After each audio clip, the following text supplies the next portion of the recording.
अच्छा, ये ना एक और ऐसे है। पहले मैंने उस दिन आप लोगों के सामने अब्दुल राफ़ी का ऐसे चेक किया था। आज ये सज्जाद का ऐसे है और ये मेरे स्टूडेंट का ऐसे है। ठीक है, मैं जैसे बच्चों को ऐसे लिखना सिखाती हूँ ना, तो ये उस तरीके का मैंने फिर मॉक पेपर भी लेती हूँ। तो ये मेरे स्टूडेंट का मॉक पेपर है। अच्छा, टाइम वेस्ट किए बगैर ये वाले जो ऐसे की स्टेटमेंट है, ये भी 2024 की हमने स्टेटमेंट ली है और hope the greatest driving force वाला ये ऐसे है। अच्छा, ये ऐसे ना थोड़ा सा क्रिटिकल ऐसे है। क्रिटिकल इस तरीके से है कि यहाँ पर ये देखो होप लिखा है। अब यहाँ से ये तो आप लोगों को पता चल गया है कि ये कोई भी सोशल इशू नहीं है या कोई ये पॉलिटिकल टॉपिक नहीं है या इकोनॉमिक टॉपिक नहीं है। हाँ, इसको जब हम कंटेम्प्रेरी बनाएंगे तो उसमें ये वाली डोमेन हम ऐड कर सकते हैं।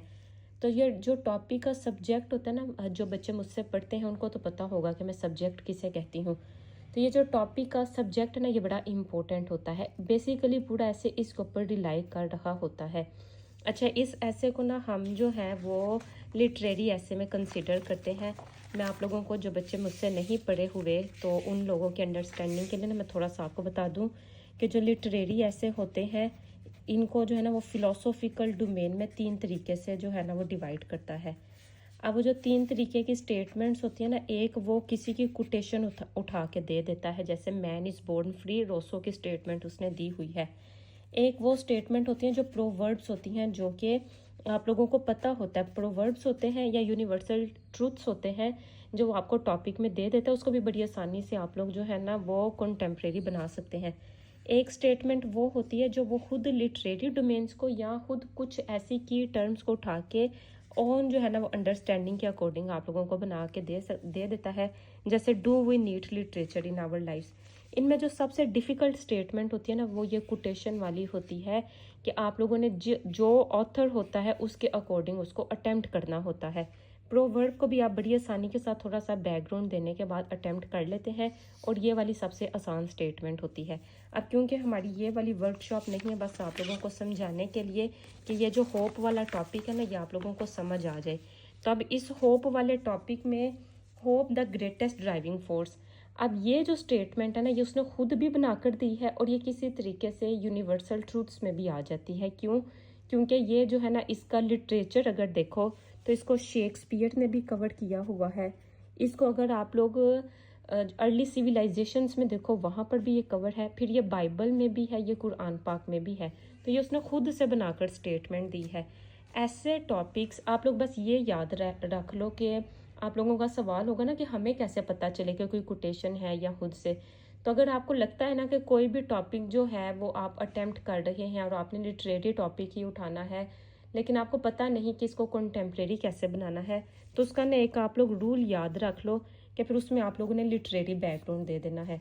जैसे ये होप वाला है ना, आपको इसका कुछ भी नहीं आता, लेकिन आपके पास कुरान से रेफरेंस तो है, आपके पास बाइबल से तो रेफरेंस है। अगर आप लोग लिटरेचर पढ़ते रहे हैं तो आपके पास शेक्सपियर का रेफरेंस भी होगा। और अगर आप लोग एविड रीडर हैं, तो जो रीडर होता है उसको पता होता है कौन कौन से लिटरेचर में जो है ना ये वाले टॉपिक्स कवर हुए हैं। तो आप लिटरेचर जो है ना उसको ज़रूर मेंशन करेंगे, फिर उसके बाद आप इस टॉपिक को कंटेम्प्रेरी बनाएंगे। तब ये मैंने अनसीन टॉपिक बच्चों को बाय चॉइस दिया था, है तो ये मेरे ही स्टूडेंट का, लेकिन इसमें मिस्टेक्स है वो मैं आप लोगों को बता देती हूँ। अच्छा, ये पहली आउटलाइन जो है ना वो हम 1 इंट्रोडक्शन की आउटलाइन बनाते हैं, और इसके नीचे जो है ना वो हम आउटलाइन को शुरू कर देते हैं। ये जो हमारी फर्स्ट आउटलाइन होती है, इसको मैंने आप लोगों को पिछली वीडियो में भी बताया था, ये हमारी की आउटलाइन होती है। मतलब इस टॉपिक को हमने ओपन कर देना होता है। मैं कभी भी डिफाइनिंग द टर्म होप या डेसिफाइंग द टर्म होप या what is meant by hope या what is meant by driving force, इस किस्म की अननेसेसरी आउटलाइन के साथ जो है ना वो टॉपिक को कवर नहीं करवाती। अच्छा, फिर ये जो उसने लिखा ना, hope is the greatest driving force, जब भी आप लोगों ने की टर्म को लिखना होता है उसके 2 रूल हैं। या तो आप ये स्टांस के साथ जा रहे हैं, इसको रीफ्रेस कर दो, या फिर आप यहाँ पर कोई भी कॉज के साथ ओपन करते हैं, कोई भी आपके पास इसका हाउ होना ज़रूरी है। अच्छा, फिर ये जो आप लोगों की फर्स्ट सब हेडिंग होती है ना, ये बड़ी इंपॉर्टेंट होती है। सब हेडिंग क्या होती है? सब हेडिंग बेसिकली आप लोगों की सब पार्ट ऑफ मेन हेडिंग होती है। अब ये जो आप लोग सब पार्ट ऑफ मेन हेडिंग दे रहे हैं, इसका आपने इसको स्ट्रेंथ देनी होती है। तो अब ये जो इनोवेशन एंड इन्वेंशन लिख दिया है, ये कैसे होप है? या तो इसको सेल्फ एक्सप्लेनेटरी बना के बताया जाए, फिर भी पता चल जाता है।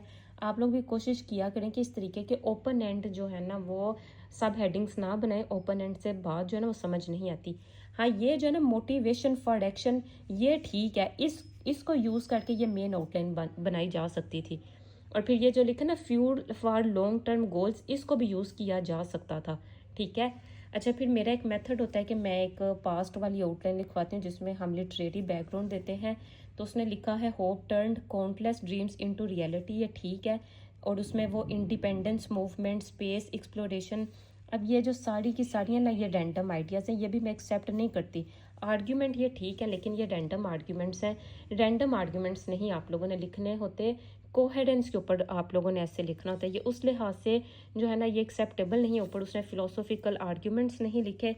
फिर आप जो है ना वो कुटे ये जो आप लोगों की आउटलाइन होती है ना, इसको पंक्चुएट ना किया करो, ये मैंने पहले भी बताया था। हाँ, कॉलन बस आप यूज़ कर सकते हैं, क्योंकि कॉलन आफ्टर कॉलन जो है ना वो एक एक्सप्लेनेशन दे देता है, बस आप ये यूज़ कर सकते हैं। आर्ग्यूमेंट रेलिवेंट है, अगेन ये जो है ना ये रैंडम आर्ग्यूमेंट्स हैं। और मैंने यहाँ पर रिमार्क्स दिए हुए हैं कि पहले इंडिविजुअल लेवल को कवर करें। कहीं पर भी आप लोग ऐसे लिखें या कोई भी टॉपिक जब आप अटेम्प्ट करते हैं ना, तो उसका पहले इंडिविजुअल लेवल होता है, फिर उसका कलेक्टिव लेवल होता है। कलेक्टिव लेवल में भी पहले नेशंस होती हैं, और नेशंस लिखने के बाद आप लोग ग्लोबल पॉलिटिक्स के ऊपर जाते हैं। ये एक जो है ना पूरी सीरीज़ बनती है, इस सीरीज़ को आप लोगों ने कवर करना होता है। अच्छा, अब यहाँ पर उसने फिर जो है ना hope as a driving force generates profound and far reaching impacts, ये जो profound and far reaching impacts है ना, ये आप लोगों को इस तरीके से एक्सप्लेन करने की ज़रूरत नहीं होती, सीधे सीधे आप ओवरऑल इफेक्ट्स के ऊपर चले जाएं। फिर उसने ग्लोबल यूनिटी एंड कोऑपरेशन, ये अगेन रैंडम है, इसमें बताया ही नहीं होप किस तरीके से है। फिर जो है ना वो ये दो अगले आर्ग्यूमेंट्स ठीक है, लेकिन इनका भी लिंक नहीं बनाया गया। सिर्फ आर्ग्यूमेंट ही तो नहीं ना लिख देना, आर्ग्यूमेंट को एक्सप्लेन भी करना होता है। फिर वो जो एक्सप्लेनेशन है, जब आप उसको इग्नोर कर देते हैं, आप उसको सेल्फ एक्सप्लेनेटरी नहीं बनाते। आउटलाइन जो होती है ना ये बड़ी इंपॉर्टेंट होती है। अगरचे आप लोगों की बॉडी भी रीड की जाती है, लेकिन आउटलाइन आइडिया देना होता है और उसमें इतने ब्लंडर्स नहीं लगाने चाहिए। फिर आप लोगों का जो वट पार्ट होता है, वट पार्ट में आप लोगों ने कॉजेज़ देनी होती हैं। तो ये जो पूरे का पूरा सेक्शन है ना, ये वट पार्ट का सेक्शन है। फिर मैं जो है ना वो एंटी साइड करवाती हूँ। मैंने उस दिन भी बताया था, हम हैगल का प्रिंसिपल जो है ना वो फॉलो करते हैं। हम जो है वो थीसिस, थीसिस के बाद हम एंटी थीसिस, और एंटी थीसिस के बाद हम सिंथेसिस बनाते हैं इस किस्म के टॉपिक्स में। तो वो उसने बनाई है, केस स्टडी भी दी है, पाकिस्तान के तरफ भी लेकर आया है। केस स्टडीज़ में भी कोई बड़ी अच्छी केस स्टडी नहीं लिखी, लेकिन यह है कि होप को मेंशन किया गया है, क्योंकि ये फ़िलोसोफिकल टॉपिक था। अगर इसको फ़िलोसोफिकल वे में यहाँ पर जो है वो कुरान की फ़िलोसफी से शुरू किया जाता, फिर कुरानिक जो है ना वो आर्ग्यूमेंट्स के बाद पास्ट के, फिर इंडिविजुअल लेवल पर, कलेक्टिव लेवल पर, ग्लोबल पॉलिटिक्स के with causes with code ideas लिखे जाते, तो ये बड़ी अच्छी आउटलाइन होनी थी। कोई भी टीचर इसको एक्सेप्ट कर देगा, मेरे नज़दीक ये एक्सेप्टेबल नहीं थी। इसके बाद जो है ना मैंने इसका इंट्रोडक्शन भी चेक किया हुआ है, और इसने मिस्टेक क्या की है, ये देखो हेडिंग्स दी हैं, आप लोगों ने बॉडी पैराग्राफ की हेडिंग्स नहीं देनी होती।